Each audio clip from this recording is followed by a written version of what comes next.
Assalamualaikum warahmatullahi wabarakatuh. Selamat pagi, Healthizen dan Civitas Hospitalia RSUD Ciawi. Jumpa lagi di acara kita yaitu PDKT, Podcast Kesehatan Terkini RSUD Ciawi. Hari ini dalam rangka Hari Ginjal Sedunia tahun 2021 pada tanggal 11 Maret 2021 dan tema kita adalah hidup berkualitas dengan penyakit ginjal.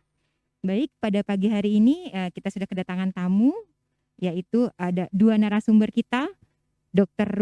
Rusli, SPPD. Selamat pagi, Dok. Kemudian ada Dr. Aryati. Selamat pagi, Dokter. Ya, baik. Untuk moderator sendiri hari ini dipandu oleh saya, Dr. Waode. Untuk pagi hari ini kita ada giveaway, ada 5 buah ya. Jadi stay tune untuk Healthizen semua. Pagi ini sampai dengan akhir acara dengan syarat-syarat ya, mungkin syarat-syaratnya giveaway kita mengikuti semua sosial media RSUD Ciawi official, bisa Instagram, ada Facebook, Twitter ataupun YouTube. Akun tidak boleh di private ya, jadi biar bisa kita connect semua. Baik, mungkin untuk mempersingkat waktu kita bisa lanjut untuk materi. Pertama untuk materi dari Dr. Rusli yaitu hidup berkualitas dengan penyakit ginjal dan terapi dialisis. Dipersilakan Dr. Rusli waktunya. Terima kasih moderator Dr. Wawade, Healthizen dan Civitas Hospitalia RSUD Ciawi yang saya hormati. Assalamualaikum warahmatullahi wabarakatuh. Selamat pagi, salam sejahtera. Pagi ini saya diminta untuk membawakan presentasi tentang penyakit ginjal, dalam hal ini penyakit ginjal kronik yang memerlukan terapi dialisis dengan hidup tetap berkualitas. Next. Ya, kita ketahui penyakit ginjal kronik ini merupakan masalah kesehatan yang sangat penting karena prevalensinya baik di dunia ataupun di Indonesia itu semakin meningkat. Penyakit ginjal kronik ini merupakan faktor risiko bisa terjadinya gagal ginjal dan juga kemungkinan komplikasi ke arah kardiovaskuler. Di mana faktor-faktor seperti hipertensi, diabetes mellitus, dan hiperurisemia merupakan faktor dominan terhadap terjadinya penyakit kardiovaskuler. Telah terbukti bahwa berbagai macam faktor mempengaruhi progresi penyakit ginjal kronik. Nah, intervensi terhadap faktor-faktor tersebut, terutama pada awal penyakit ginjal kronik, dapat memperlambat bahkan pada beberapa keadaan menghentikan progresi ke arah gagal ginjal. Faktor-faktor yang berperan terhadap progresivitas penyakit ginjal kronik itu dan mempengaruhi prognosis diantaranya adalah protein uri, hipertensi, dan hiperglikemi. Next. Tujuan pengobatan pasien PGK yang utama adalah peningkatan kualitas hidup. Yang kedua sebagai tambahannya adalah memperpanjang usia. Nah, kualitas hidup yang optimal merupakan hasil dari penata laksanaan yang optimal dari penyakit ginjal kronik. Salah satu faktor yang mempengaruhi kualitas hidup pasien penyakit ginjal kronik adalah parameter KT/P sebagai salah satu indikator pengembangan adekuasi dialisis terhadap mortalitas dan perpanjangan hidup pasien. Next. Nah, berikutnya saya akan membahas tentang anatomi ginjal. Ini terdiri dari 4 bagian ya. Yang utama adalah pertama korteks, itu lapisan terluar dari ginjal. Kemudian lebih dalamnya lagi ada medula. Nah, di medula itu ada piramid, diantaranya berisi nefron dan juga selanjutnya ada pelvis renalis. Nah, nefron ini merupakan bagian yang sangat penting dari anatomi ginjal karena di dalamnya terdapat organ-organ yang berfungsi untuk menyaring darah, membuang limbah-limbah racun, dan juga ya mengatur keseimbangan cairan dan elektrolit. Nah, dari darah yang mengalir ke glomerulus, bagian dari nefron ini terdiri dari glomerulus, kemudian ada tubulus dan juga ada ansa Henle atau lengkung Henle. melalui glomerulus, cairan dialirkan ke tubulus, kemudian akan sampai ke tubulus kolektivus dan lalu dialirkan ke sampai ke pelvis renalis. Next. Nah ini ya fungsi ginjal ya, diantaranya adalah menyaring darah, menjaga keseimbangan cairan tubuh, mengatur tekanan darah dan garam, juga mengatur sel darah merah, mengatur keseimbangan asam basa, menjaga konsentrasi mineral dan elektrolit, juga menghasilkan bentuk aktif vitamin D. Ya, next. Nah, ya untuk menilai fungsi ginjal, salah satu indikator yang penting adalah dengan melihat laju filtrasi glomerulus, yaitu laju rata-rata penyaringan darah di glomerulus. Ini sekitar 25% dari total curah jantung, yaitu sekitar 1.300 cc, yang merupakan salah satu indikator fungsi ginjal. Diukurnya berdasarkan kadar kreatinin darah dan variabel-variabel usia, jenis kelamin, dan luas permukaan tubuh. Next. Nah, penyakit ginjal ini secara umum kita bagi menjadi dua bagian, penyakit ginjal yang akut dan penyakit ginjal kronik. Ya, next. Nah, ini penyakit ginjal akut terjadi penurunan fungsi ginjal secara cepat dalam hitungan jam atau hari. Nah, penyakit ginjal akut ini bisa pulih jika penyebabnya diatasi. Nah, contohnya adalah pada pasien dehidrasi, pasien shock. Ya, jika diatasi dehidrasinya, shocknya diatasi, penyakit ginjal akutnya bisa pulih seperti sedia kala. Demikian juga pada keadaan batu ginjal, ya, dan juga bisa penyebab yang lain, misalnya kena obat-obatan atau karena infeksi. Next. Nah, sebaliknya penyakit ginjal kronik yang kita sebut dengan CKD ini terjadi penurunan fungsi ginjal secara perlahan atau bertahap, biasanya sekitar 3 bulan ya terjadi penurunan tersebut, dan ini tidak bisa pulih kembali, yang disebut sebagai irreversible tapi dapat dikontrol.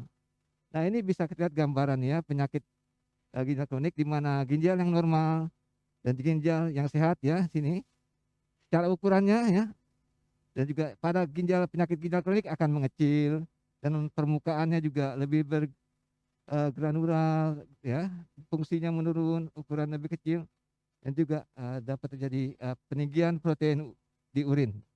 Next. Nah, ini juga ya lapisan-lapisannya ginjal yang penyakit ginjal kronik ya berbeda dengan ginjal yang normal. Next. Nah, ini untuk menilai penyakit ginjal kronik ada kriteria khusus ya berdasarkan kesepakatan dari Kadigu 2012. Itu bila terjadi dalam waktunya ya lebih dari sama dengan 3 bulan, ada tanda-tanda gejala kerusakan ginjal ya berupa albumin urea, adanya albumin atau protein di urin ya. Ya. Kemudian ada sedimen sedimen urin ya yang tidak normal, kemudian adanya gangguan pada tubulus ya, penyakit tubulus yaitu gangguan mineral dan elektrolit. Kemudian juga secara pemeriksaan histologi ya, misalnya biopsi, itu bisa dilihat ada kelainan ginjal, dan juga melalui pemeriksaan ronsen imaging ya bisa dinilai ukuran ginjal atau batas-batas korteks dan medula, dan juga kemungkinan yang lain ada apakah pernah riwayat transplantasi ginjal. Jika ada tanda-tanda ini ya bisa ditambah apakah adanya penurunan laju filtrasi glomerulus, maka bisa dikategorikan sebagai penyakit ginjal kronik atau CKD.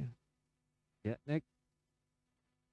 Nah, ini untuk pasien CKD atau penyakit ginjal kronik ini klasifikasinya ya, ada yang berdasarkan dari ini ya, ya kita bagi dalam 6 kelompok ya, stadium ya. Nah, kalau laju filtrasi glomerusnya itu lebih dari sama dengan 90, itu ya dianggap normal GFR-nya. Tetapi bila ada protein urea, maka dianggap sebagai stage 1. Sebaliknya, kalau GFR-nya 60-89 stage 2 dan 30-59 ya, dan juga 3A 3B, dan kalau yang di bawah 15 ini kurang dari 15 GFR-nya ya, masuk ke arah gagal ginjal, dan bisa juga dikategorikan kalau lebih menurun lagi ya, bisa dikategorikan sebagai gagal ginjal terminal ya. Ya, next.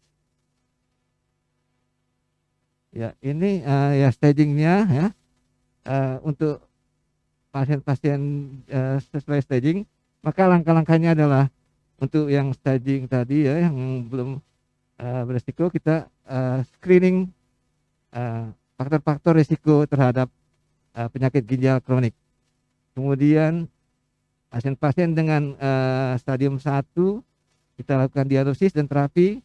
Kemudian untuk menurunkan progresi juga risiko terhadap kardiovaskuler.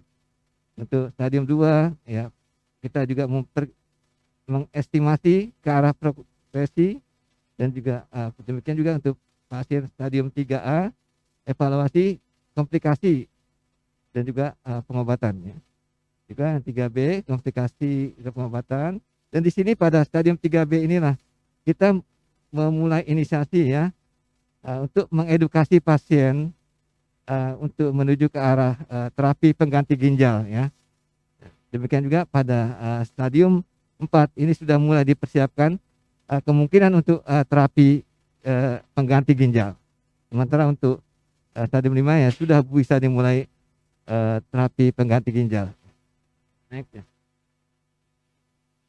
Nah, mengenai penyebab dari penyakit ginjal kronik ini atau CKD ini ya, bisa disebabkan oleh penyakit pada glomerulus ya, misalnya pada penyakit diabetes, atau imun glomerulonefritis, infeksi atau obat-obatan. Dengan penyakit penyebab lain adalah pada tubulus ya, penyakit pada tubulus interstisial. Ini bisa karena infeksi, bisa autoimun, bisa juga karena asam urat, obat-obatan atau toksin. Penyebab lain adalah penyakit karena vaskular, misalnya hipertensi, aterosklerosis, juga bisa karena kolesterol. Penyebab lain adalah penyakit kistik dan kongenital, misalnya pada pasien yang menderita polikistik, ginjalnya banyak kistanya ya, atau sindrom penyakit bawaan, sindrom Alport ya. Ya, next. Ya, ini juga tadi etiologinya ya sudah bahas. Selanjutnya next.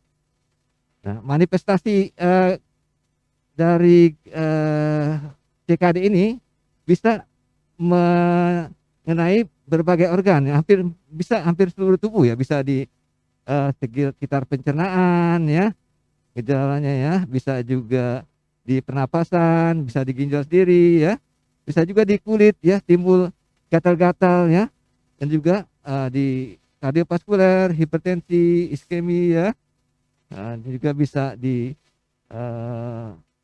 adanya kemungkinan risiko infeksi karena imunitasnya menurun ya.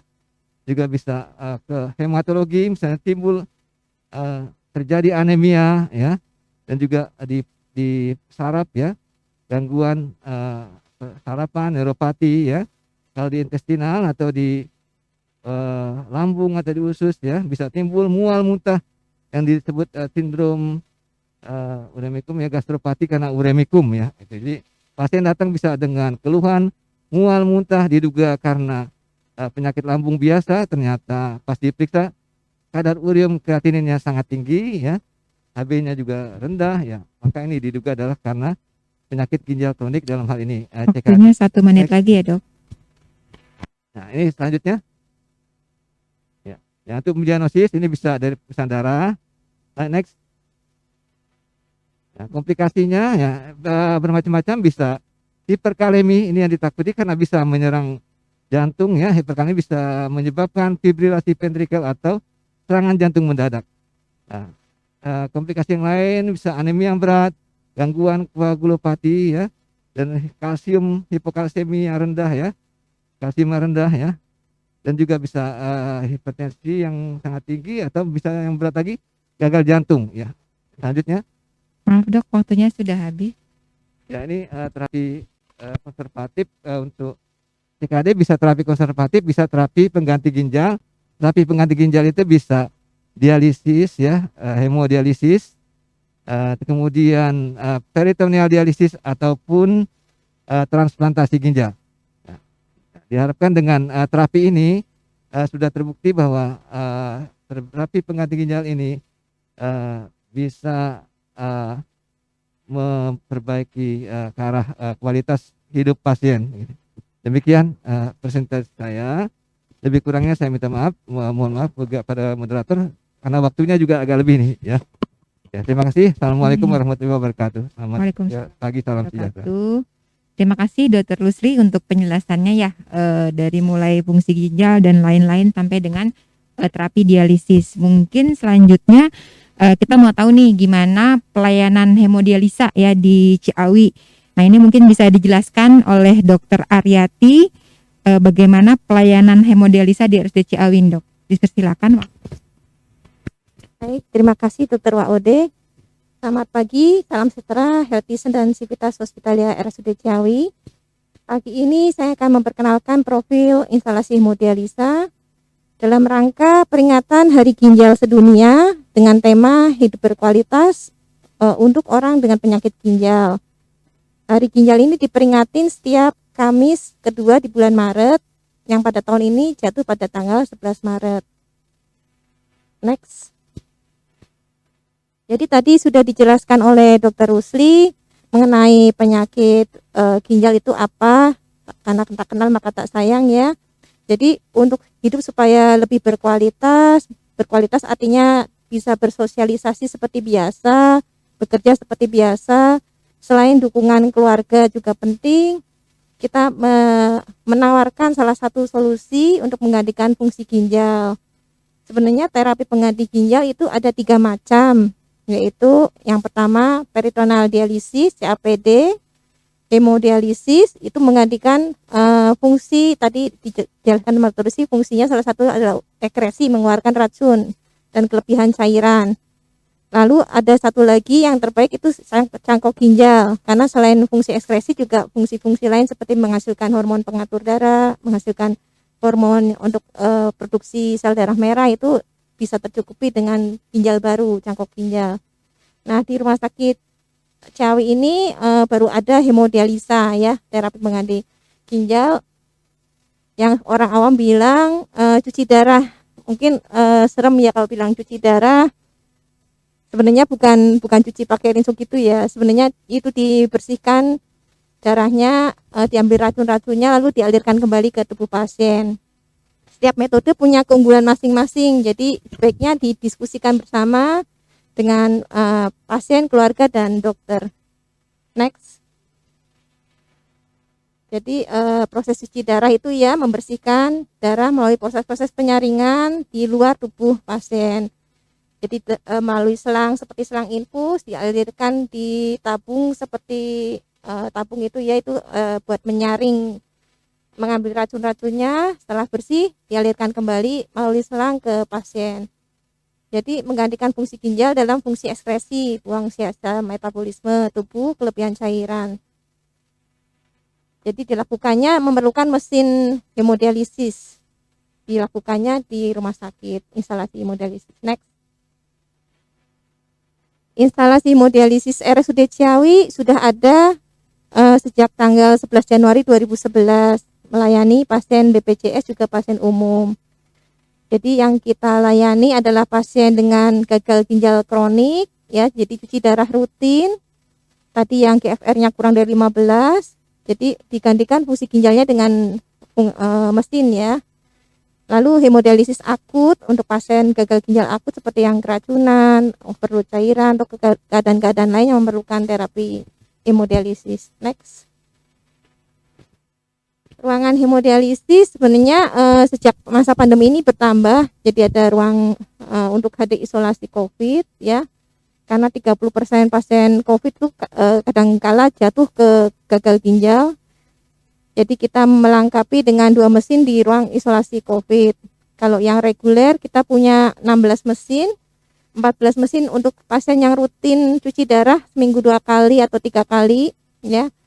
Lalu 2 mesin lagi untuk pasien rawat inap untuk yang gagal ginjal akut yang tiba-tiba memerlukan cuci darah. Untuk pelayanannya, untuk yang ruang reguler kita Senin sampai Jumat ada 2 shift. Shift pertama dimulai jam 6.30, lalu yang shift kedua jam 1. Terus untuk yang hari Sabtu hanya 1 shift saja karena masih keterbatasan SDM ya. Untuk yang isolasi COVID karena cuma 2 mesin, jadi kita buka 2 shift Senin sampai Sabtu. Untuk hari Minggu kita libur. Kalau tanggal merah tetap buka karena pasien harus rutin ya cuci darah seminggu 2 kali, itu kebutuhan hidup mereka. Next. Untuk tim instalasi hemodialisa, supervisor kita adalah Dr. Ardaya, spesialis penyakit dalam KGH. Lalu dokter penanggung jawabnya ada Dr. Rusli, kepala instalasinya Dr. Tessa Oktaramdani. Dokter pelaksananya saya sendiri, Dr. Aryati dan Dr. Rentina Mahasari. Kepala ruangannya Nurse Yani Samad Widodo. Lalu pelaksananya ada Ibu Kuswati, Iip, Anop, Lia, Farida, Susi, Ida, Dadang, Siti Kartika, Denny, Slamet, Hamid, Ferdi, dan Asnan yang baru. Admin kita adalah TII dan pelaksana kebersihan adalah Asep dan Sabar Basarun. Ini ruangan kita yang 4 gambar di atas adalah ruang HD regulernya dan yang di bawah adalah ruang isolasi COVID-nya. Dan sebelah kanan adalah staf HD. Terima kasih. Bila ada pertanyaan, mangga kembalikan pada moderator Dr. Pak Ode. Iya, terima kasih Dokter Aryati. Ya mungkin ini kita sedikit banyak sudah tahu ya Dok ya. Artinya Rumah Sakit Ciawi ini udah bisa melayani pasien umum, pasien BPJS dan bednya juga banyak ya Dok ya. 16 bed ya. Artinya bisa melayani dari hari Senin sampai dengan Sabtu Dok ya. Cuma hari Sabtu ini cuma 1 shift. Betul. Ya. Jadi Mas kalau mau datang yang 2 shift berarti di Senin atau Jumat dengan sesuai jadwal ya Dok ya. Jadi itu penjadwalan, Oh, sementara iya. sekarang sih masih penuh jadwalnya. Nah iya. Jadi bisa kayak kalau beli barang inden ya. Iya. Kita datang untuk mendaftar, nanti bila ada jadwal kita hubungi. Iya, baik. Dokter Rusli ini juga sudah ada pertanyaan ya, sudah ada pertanyaan dari Instagram nih, Dok. Mungkin ke Dokter Rusli dulu ya. Mengapa DM bisa mempengaruhi fungsi ginjal nih, Dok?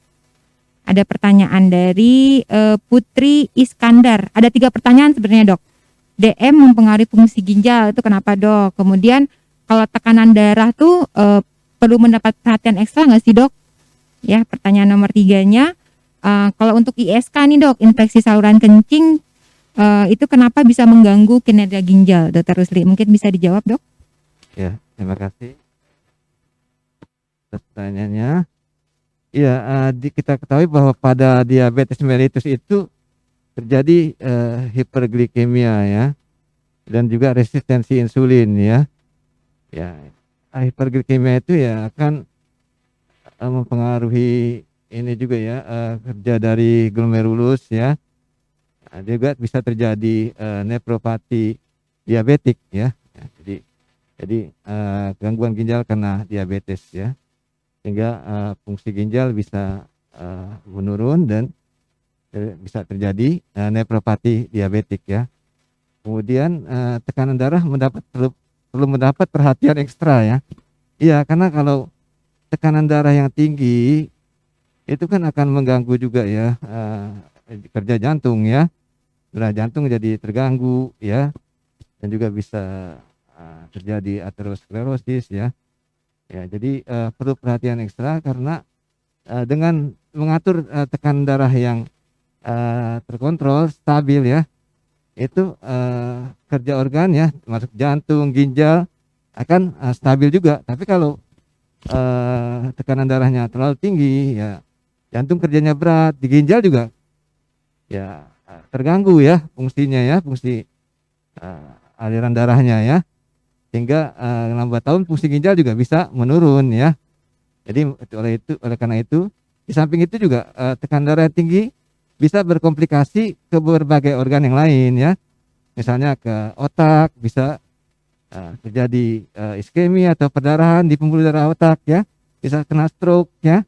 Kemudian di mata ya bisa terjadi retinopati ya, bisa sampai kebutaan mungkin ya, perdarahan ya, dan juga di ginjal ya bisa terjadi gagal ginjal ya.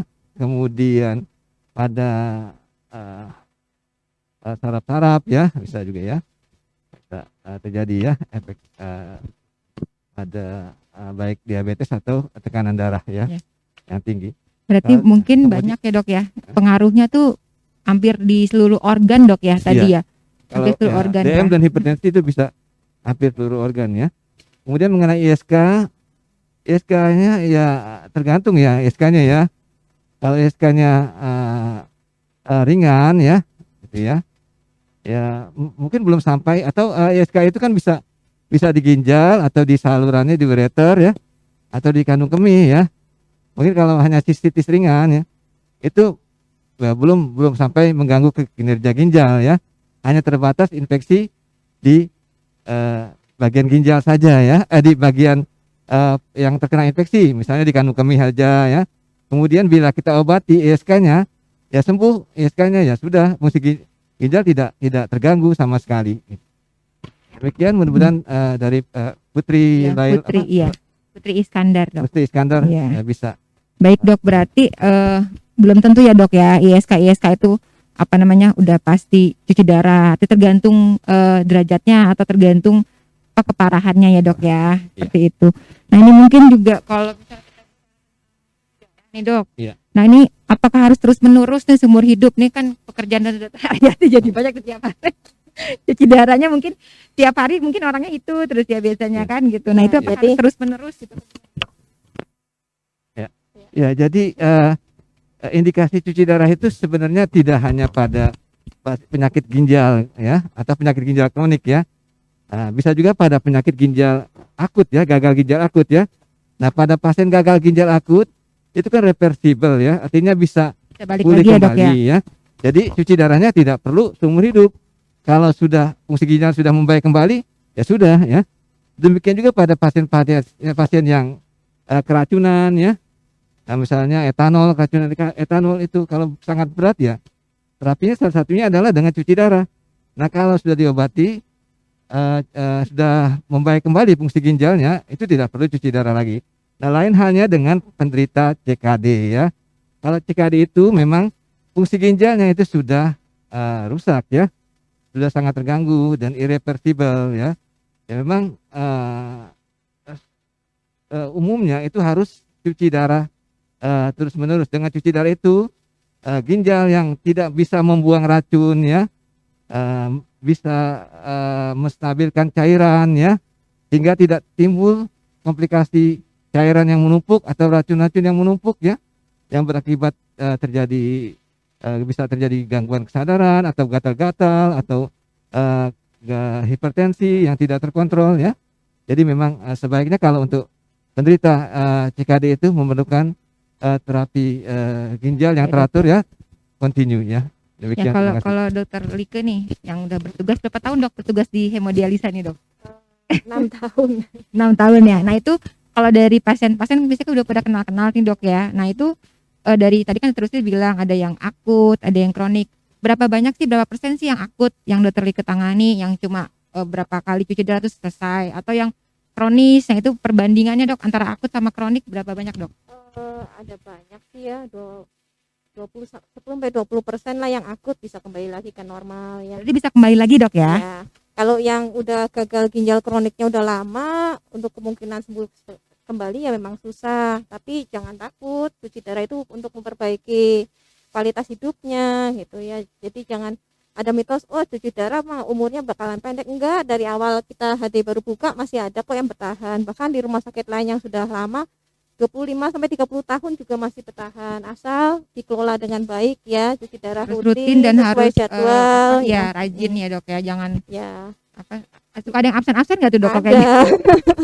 Ya mengendalikan juga faktor penyebabnya, hipertensinya, diabetesnya ya. Nah, ya berarti itu dok, nih healthizen juga harus tahu bahwa kalau kita cuci darah bukannya berarti obat DM-nya nggak diminum gitu dok ya, atau obat Tetap harus diminum hipertensi tetap obat-obat yang harus lain, ya, ya. iya. Karena kan takutnya mikirnya, ayo udahlah saya mau cuci darah aja, yang obat-obat lain kadang-kadang udah kebanyakan gitu tuh telike. Ada mitos juga, oh minum obat darah tinggi nanti jadi ginjalnya rusak ya dok ya. Oh ya, Padahal itu kan memang kadang-kala begitu. Oh, saya kebanyakan minum obat nih, nanti ginjal saya rusak gitu ya. Justru kalau hipertensinya tidak terkontrol, diabetesnya tidak terkontrol, itu akan lebih cepat berkomplikasi, merusak ginjalnya salah satunya ya. Jadi sebaiknya obat-obatan itu yang diberikan oleh dokter, yang diresepkan oleh dokter, tetap diminum seperti sedia kala ya. Nah, sekarang lagi pandemi nih dok ya, pandemi nih boleh nggak nih penderita CKD minum vitamin C gitu kan, mungkin dia pengen fit biar nggak kena virus. Nah itu boleh nggak tuh teratur minum vitamin C, gimana nih baiknya? Ya, kalau menurut saya sih ya sebenarnya sih boleh-boleh aja ya. Tapi kita juga ada batasannya ya, kadar vitamin C yang dibutuhkan oleh tubuh ya. Sebenarnya kalau kita konsumsi makanan yang sehat, gizi yang sehat itu sudah cukup vitamin C ya, tidak perlu dari tambahan lagi sebenarnya ya. Tapi kalau merasa kurang ya boleh saja ditambahkan sesuai dengan dosis ya. Jangan berlebihan ya. Kalau yang normal nih memang dia bukan pasien CKD, dia tidak punya penyakit CKD tapi dia pengen minum vitamin C terus tiap hari, dosisnya misalnya 1000 mg, boleh nggak tuh dok? Atau bisa merusak ginjal nanti? nggak perlu ya, lebih banyak di buah sama sayuran sudah cukup kalau Sudah sehat cukup ya ya. dok ya. Karena kan kebutuhan vitamin C itu satu hari berapa tuh dok? Kan nyampe segitu ya? 65 mg saja. Iya. Itu berarti saya juga Kebanyakan, kasihan Iya. ginjalnya suruh bersih-bersih terus ya. Iya. Dan memicu batuk ginjal juga ya dok ya kalau Iya. kekurangan vitamin C. Iya, jadi prinsipnya ya sesuai dengan kebutuhan, jangan berlebihan ya. Kalau berlebihan ya nanti takutnya tidak bisa keluar deteksi oleh ginjal ya, malah menumpuk ya di darah ya, bisa mengakibatkan ya efek samping yang lain ya. Salah satunya tadi seperti Dokter Diki bilang ya, batu ginjal ya misalnya ya. Iya. Jadi prinsipnya sesuai dosis ya. dosis baik. Kalau makanan nih, biasanya kan kalau lagi di HD nih suka dibilang pasiennya boleh makan apa aja pas lagi di HD gitu kan. Nanti pas pulang harus makannya diatur diet. Nah ini gimana nih dok sebenarnya? Kadang-kadang kan juga mereka bingung. Kok ini katanya boleh kok sama dokternya makan apa aja. Nah ini pada saat apa gitu? Jadi tadi jawab itu ya. Pada gagal ginjal kalau misalnya masih akut, belum jatuh ke cuci darah, sebenarnya dibatasin proteinnya ya dok ya. 0,8 lah. Kalau yang orang normal kan 1 gram ya per kilo berat badan. Kalau udah mulai tanda-tanda gagal ginjal itu baiknya 0,8 dikurangin. Tapi nanti kalau sudah cuci darah rutin justru dibutuhkan banyak proteinnya ya. Karena tercuci juga waktu cuci darah protein nutrisi tubuh kita. Jadi untuk pasien cuci darah biasanya 1,2 gram per kilo berat badan gitu. Jadi harus Minum proteinnya saja dok ya. dibatasi. Ya, minum ya dok, minum dibatasi. Tapi Iya. protein itu Iya. sumbernya dari mana Ya, sih boleh dok? begini, kan ada batasan-batasannya ya. Jadi kalau pasien dengan PGK bisa yang standar itu ya 0,8 ya, tapi bisa juga yang sampai 1 sampai 1,2 ya. Asalkan jangan lebih dari itu ya. Masih dibolehkan. Jadi protein itu bukan dilarang. Tetap dibolehkan tapi ya sesuai dengan dosisnya ya. Dan sesuai juga dengan kondisi CKD-nya ya. Stagingnya dan apakah pasien melakukan cuci darah atau tidak. Memang individual, tidak sama gitu ya masing-masing pasien ya gitu. Jadi nggak bisa disamakan semua pasien ya dok ya. Iya. Nanti mungkin bisa konsultasi lagi nih Iya. sama dokter Rusli ya kalau di poliklinik, atau mungkin pada saat hemodialisa dengan dokter Lika ya, dokter Aryati. Kemudian ingin lanjut dari Instagram ini ada Putri Miranti. Pertanyaannya, kalau seandainya punya keturunan batu ginjal, kira-kira itu akan turun nggak ke yang anaknya mungkin ya? Lalu dikatakan mual muntah, terus perbedaan mual muntah karena lambung sama karena ginjal apa bedanya ya? Mungkin bisa dijawab dokter Riyati. Ya, karena batu ginjal sih tidak diturunkan ya dok ya, faktor risiko ya. Jadi yang diturunkan itu hipertensi sama diabetes ya, darah tinggi sama kencing manis yang mempengaruhi ke gagal ginjal nantinya. Kalau mual muntah itu ya hanya gejala saja, harus ditindak lanjut dengan pemeriksaan penunjang ya, untuk lihat apakah itu dari fungsi ginjalnya menurun atau tidak, biasa dengan pemeriksaan urin kreatinin, kalau perlu dengan USG ginjal. Ada tambahan dokter tambahan dokter bahwa, Rusli ya? kadangkala pada pasien dengan batu ginjal itu ada risiko salah satu keluarganya bisa kena juga ya gitu ya, bisa risiko kena juga ya, walaupun bukan dibilang sebagai penyakit keturunan ya, mungkin morfologi ya, bentuk dari ginjalnya itu ya Dari yang mudah iya.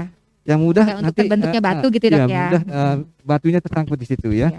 Iya. Jadi bisa saja ya. Nah untuk itu Putri harus menjaga ya kondisi, minum air cukup, hindari minuman-minuman yang banyak yang bersoda ya, dan makanan-makanan yang tinggi protein ya atau tinggi garam. Kemudian perbedaan mual muntah tadi sudah dijawab ya sama Dr. Rike ya. Umumnya ya seperti mual muntah karena pencernaan ya. Tapi kalau kita periksa dari darah bisa terjadi gangguan fungsi ginjal.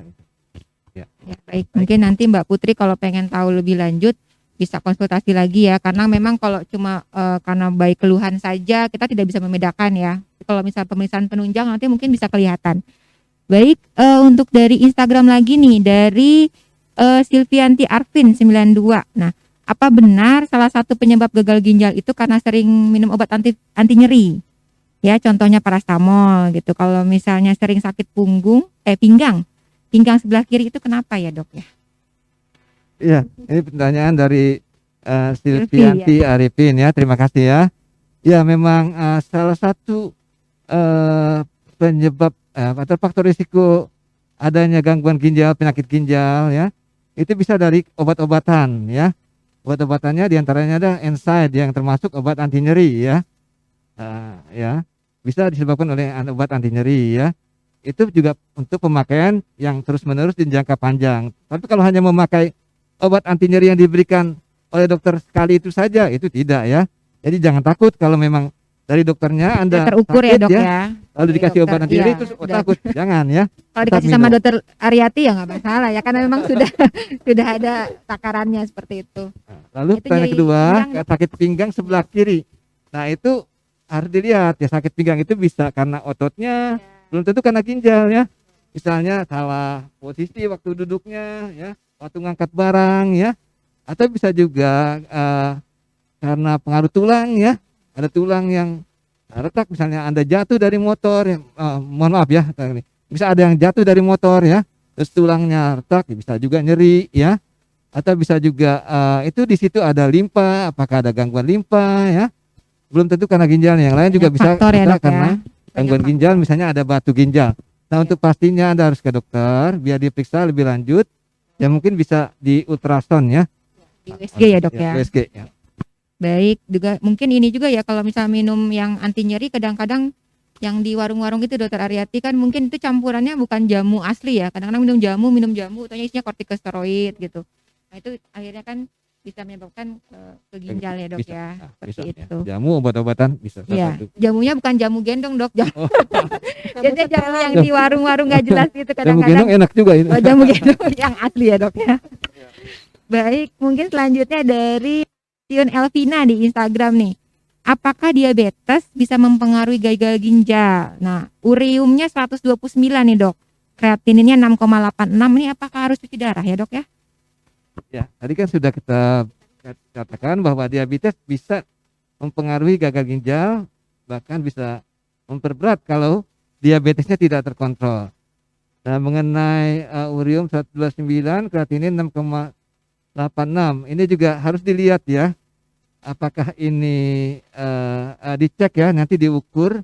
Biasanya kita lihat dari laju filtrasi glomerulus atau EGFR ya, nanti kita nilai ini ya, berapa. Ya kemungkinan sih bisa ini ya, bisa menurunkan cuci darah ya. Juga dilihat klinisnya, keluhannya apa saja ya. Jadi tidak bisa kita langsung oh ini cuci darah, tapi kita lihat juga kondisi pasien Betul, ya. klinisnya ya. Bagaimana Harus keluhannya konsultasi ya, dan Dok kita ya. hitung juga nilai laju filtrasi glomerulusnya. Jadi harus dinilai laju filtrasi glomerulusnya ya. Baik. Iya, baik. Mungkin masih ada pertanyaan lagi nih kayaknya antusias sekali ya. Mungkin karena ada Sayang sama ginjalnya ya. pada sayang sama ginjalnya. Mungkin ada juga mungkin Dokter Aryati dari Healthy Zen kita ini memang dari saudaranya kah atau bapak ibunya penderita penyakit ginjal ya. Jadi mungkin kalian bertanya. Mungkin ada pertanyaan lagi nih bisa dijawab Dok. Dari Nandai Instagram ya. Perubahan kulit pada gagal ginjal nih Dok. Dan apa harus minum oral atau cuci darah? Oh, apakah harus minum obat minum biasa atau oral atau harus cuci darah nih kalau ada perubahan kulit pada gagal ginjal? Gimana Dok Aryati? Baik, pada gagal ginjal, karena ginjal fungsinya kan tadi untuk ekspresikan membuang racun. Karena tidak bisa membuang racun lewat urin atau air kencingnya, maka racunnya keluar lewat pori-pori kulit. Gatal-gatal ya Dok ya? Gatal-gatal begitu, jadi kering. Dan kalau pasien gagal ginjal biasanya kan dibatasin juga minumnya ya, jadinya cenderung kering begitu. Jadi solusinya diolesin lotion aja, krim-krim lotion baby gitu ya Dok ya. Lotion boleh ya Dok ya? Boleh. Atau pakai sabun khusus nggak sih? Harus pakai sabun khusus gitu kalau kering-kering gitu? Boleh Ah. ya, Dok. Ya lotion ya. Ya, sabun bayi gitu. Lotion boleh. Tapi saya ingin nambahkan penyebab gatal pada gagal ginjal kronik itu salah satunya adalah hiperfosfatemia ya. Jadi kadar fosfat yang tinggi ya, itu menyebabkan timbul gatal-gatal atau pruritus. Nah untuk itu jika pasien memang gatalnya sangat parah, itu indikasi ya untuk cuci darah ya. Dan jika memang ada gagal ginjal. Mungkin maksudnya pasien dengan cuci darah mungkin Dok. Dia rutin cuci darah terus gatal-gatal. Ya. Iya. Nah kalau cuci darah itu kita nilai lagi apakah memang cuci darahnya itu sudah cukup, sudah adekuat atau tidak ya. Barangkali kurang ya. Kurang adekuat. Harusnya nggak gatal-gatal ya Dok ya? Iya. Kalau cukup ya. Karena harusnya dengan cuci darah yang cukup fosfatnya akan turun gitu. Jadi fosfatnya kurang ya. Jadi harus dievaluasi lagi tentang cuci darahnya ini. Anda harus kembali lagi ke dokternya untuk mengatur konsultasi kembali ya Dok ya. Hemodialisanya gitu. Iya. Karena ada obatnya juga ya Dok. Ada boleh obat minum, ada juga boleh. Ya baik, nanti mungkin dari pertanyaan dari Nandais nih kalau memang ada keluhan yang tidak ada perubahan atau seperti apa, boleh berkonsultasi kembali ya Dok ya. Nanti diatur kembali untuk jadwal cuci darahnya. Apakah harus ditambah atau bagaimana? Baik, ada pertanyaan lagi dari Instagram Yesinov. Pasien terkait gagal ginjal yang melakukan HD, apakah pasien tersebut akan mengalami penurunan HB? Nah, gimana nih? saya jawab ya Dok ya. Bisa ya dan tidak. Ya karena memang fungsi ginjal untuk mengatur hormon untuk memproduksi pembentukan darah itu tidak berfungsi ya. Jadi bagaimana pola makannya gitu, apakah kecukupan zat besinya, apakah kecukupan proteinnya, itu juga pengaruh ke HB rendah atau tidaknya gitu. Kalau misalnya bagus sih walaupun cuci darah rutin, HB ya bagus aja begitu ya. Jadi memang pasien yang gagal ginjal itu telah terganggu ya fungsinya, salah satu fungsi pembentukan eritropoietin ya, hormon pembentuk darah ya, sehingga bisa terjadi penurunan hemoglobin atau anemia ya. Jadi bisa terjadi walaupun sudah dicuci darah. Untuk itu maka harus cuci darah dengan adekuat ya, dengan cukup ya, dengan teratur, sehingga ginjalnya lebih terkontrol lagi dan HB-nya juga bisa lebih meningkat ya. Sama mungkin kan kalau misalnya disuntikan hemapo ya Dok ya, kalau orang cuci darah kan itu salah satu untuk mengatur ya Dok ya. Ya, hormon tiruan. Baik, ini ada pertanyaan dari adik saya nih. Halo. Ibu Isti Anggra ini. Oh ya. Ya, bagaimana mengatur pola hidup penderita gagal ginjal agar memiliki kualitas hidup yang baik nih? Gimana nih? Kebetulan Bapak mertua saya memang sakit ginjal ya, kembali lagi dicuci darah. Nah, ini mungkin bagaimana nih Dokter Aryati? Pola hidup ya, support keluarga penting ya. Itu jadi aktivitas seperti biasa aja, jangan dilarang ini, dilarang itu gitu. Paling dijaga hati-hati, minumnya saja dibatasin supaya tidak sesak. Kalau aktivitas bersosialisasi nggak apa-apa. Tapi masa pandemi ya harus hati-hati juga ya, 3M-nya dipakai masker. Pada saat cuci darah ya Dok ya, kadang-kadang betul. itu kan mereka kan berkumpul dalam satu ruangan. Memang itu kan resiko tinggi ya Dok ya. Makanya di masa pandemi ini protokol kesehatan digunakan. Tiap kali cuci darah disarankan memakai masker medis ya. Lalu ya Mungkin ya kalau perlu ya. ya kalau perlu vaksin. Kalau lagi demam atau lagi ada gangguan nafas ya ke Poliispa ya, ke Poli Penyakit Dalam ya, agar ditangani dahulu tidak menularkan yang lain-lain gitu. Ya, jadi memang untuk meningkatkan kualitas hidup pasien yang dengan cuci darah, ya diharapkan ya pasien tersebut teratur ya sesuai jadwal ya untuk cuci darahnya. Kemudian menjaga pola hidup yang sehat ya. Di antaranya membatasi asupan garam, protein, fosfat ya. Minum juga dibatasi sesuai penyakitnya, takarannya. Kita ya biasa ya seperti hari-hari. Yang lebih penting lagi juga dukungan keluarga, itu juga penting ya. Harus Keluarga didukung ya harus dok ya. mendukung ya, memberi support. Sabar. Tuh. Umumnya pasien cuci darah itu kan merasa seperti invalid ya, karena terbatas ya, dia ada pasang alat, pasang ini ya, Depresi makan biasanya, juga Dok. takut ya. Keluarga mendukung ya untuk selalu Sama memberi pasiennya support. juga harus semangat ya dok Harus ya. semangat ya. Nah itu Karena akan meningkatkan kualitas hidupnya gitu ya. Artinya maksudnya hidup dengan cuci darah gitu kan, Iya. untuk meningkatkan kualitas Kuali- hidup gitu. iya. Ya, jadi jangan khawatir. Menerima penyakit. Ya. Betul, harus Kadangkala menerima. pasien juga bisa depresi.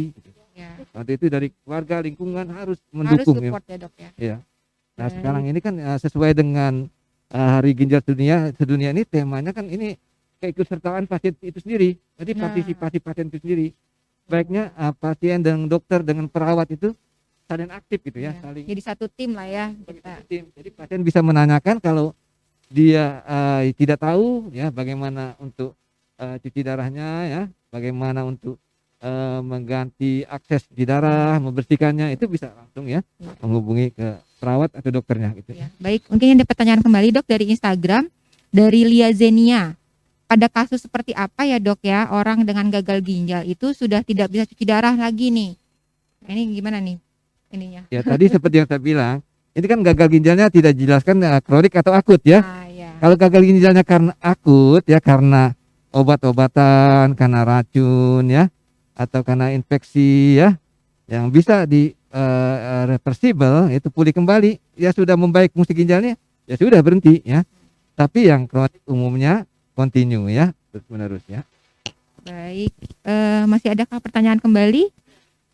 Selanjutnya dari Bapak Eko, saat pandemik seperti apakah resikonya sangat besar pasien HIV dengan tingkat komorbid nih yang cukup besar? Nah, Tadi karena sudah harus keluar dijawab. masuk rumah sakit itu loh dok. Ya, tadi sudah dijawab ya. Jadi menggunakan protokol kalau pasien cuci darah. Nah, kalau masa pandemi ini dianjurkan memang untuk cuci darah sendiri di rumah. Jadi dengan cara peritoneal dialisis atau CAPD ya. Nah, ini di mana aja nih dok? Nih kayaknya kan mungkin health gen masih Ya, awam nih, di mana nih Kalau CAPD? di Bogor baru di PMI. Di Ciawi coming soon. Coming Ya, tenang, coming soon. coming soon ya dok ya. Segera hadir nanti poli CAPD ya. Jadi salah satu solusi di masa pandemi cuci darah mandiri di rumah. Jadi pasien mengerjakan sendiri di rumah, paling kontrol sebulan sekali atau 6 bulan sekali ya kalau ada keluhan saja. Nanti cairan untuk pengganti, jadi mengganti cairan di perutnya, dipasang selang, ganti cairan tiap 1 hari 3 atau 4 kali. Nah itu nanti cairannya dikirim di rumah kalau pakai BPJS ya, ditanggung semua di Kalau cover. misalnya yang tadinya udah cuci darah rutin di rumah sakit nih, Ya bisa berubah jadi CAPD? bisa, boleh. Oh, Tapi ada kriterianya ya dok ya. kriterianya ya. Nanti dinilai ulang oleh dokter Rusli apakah memungkinkan atau tidak untuk melakukan peritoneal dialisis. Bisa ke poli dokter Rusli. Kalau misalnya ini nih apa namanya digabung, misalnya kalau lagi nggak bisa ke rumah sakit TK CAPD, kalau lagi bisa ke rumah sakit dialisis biasa, itu boleh nggak atau memang harus pilih salah satu? Biasanya sih kalau udah CAPD kalau bermasalah aja jadi balik lagi ke HD. Nah, kalau nggak CAPD-nya bermasalah nggak ya, Dok, ya? dianjurkan stay at home. Ya satu saja udah cukup sih umumnya ya gitu ya. Cukup baik.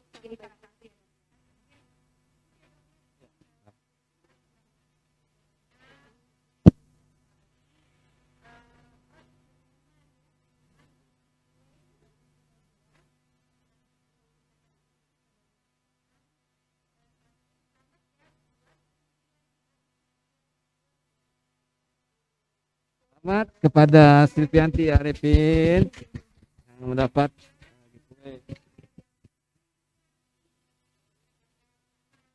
ya, selamat kepada Putri Miranti. Ya, selamat juga pada Vina. Ya, selamat juga pada Yesi. Sorry. Ya, Yesinov Instagram. Kemudian terakhir nomor 5 ada Isti Anggraini dari Instagram. Selamat. Saya nggak menang nih. dokter di nanti terakhir. Baik.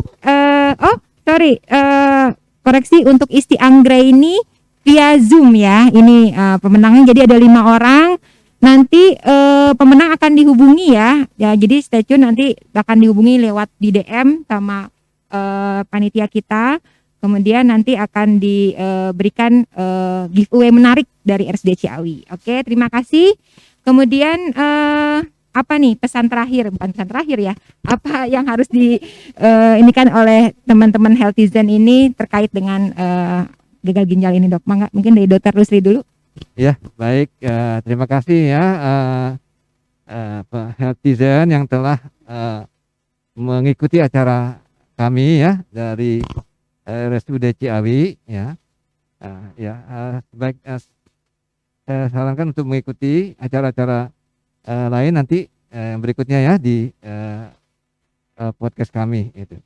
Nah, untuk pesan saya kepada Healthizen ya memang kita harus menjaga hidup sehat ya dengan minum air yang cukup dan mengurangi makanan atau minuman-minuman yang bisa mengganggu fungsi organ ya, baik ginjal ataupun organ yang lain.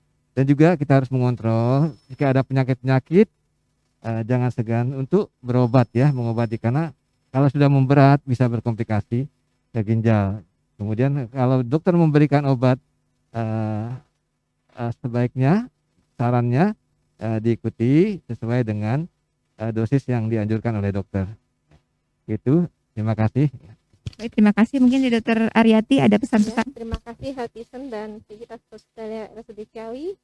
Jadi untuk mencegah penyakit ginjal ya seperti yang disebutkan Dr. Rusli tadi ya, agar aktivitas olahraga secukupnya, makanan menu seimbang, lalu minum juga yang cukup 8 gelas sehari ya.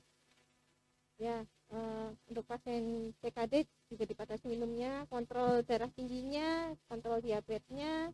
Kalau memang ada pasien dengan keturunan hipertensi diabetes, memeriksakan diri secara rutin, kontrol check up ya. Lalu untuk pasien gagal ginjal terminal, selain hemodialisis, nanti kita juga akan ada terapi pengganti ginjal CAPD ya, coming soon. Jadi lebih ada banyak pilihan supaya bisa stay at home di masa pandemi ini, di mana resiko penyakit gagal ginjal ini resiko tinggi terkena COVID ya, Dok ya. Gitu. Ya, salam sehat selalu untuk semuanya. Ya, baik, terima kasih Dr. Aryati. Terima kasih juga Dr.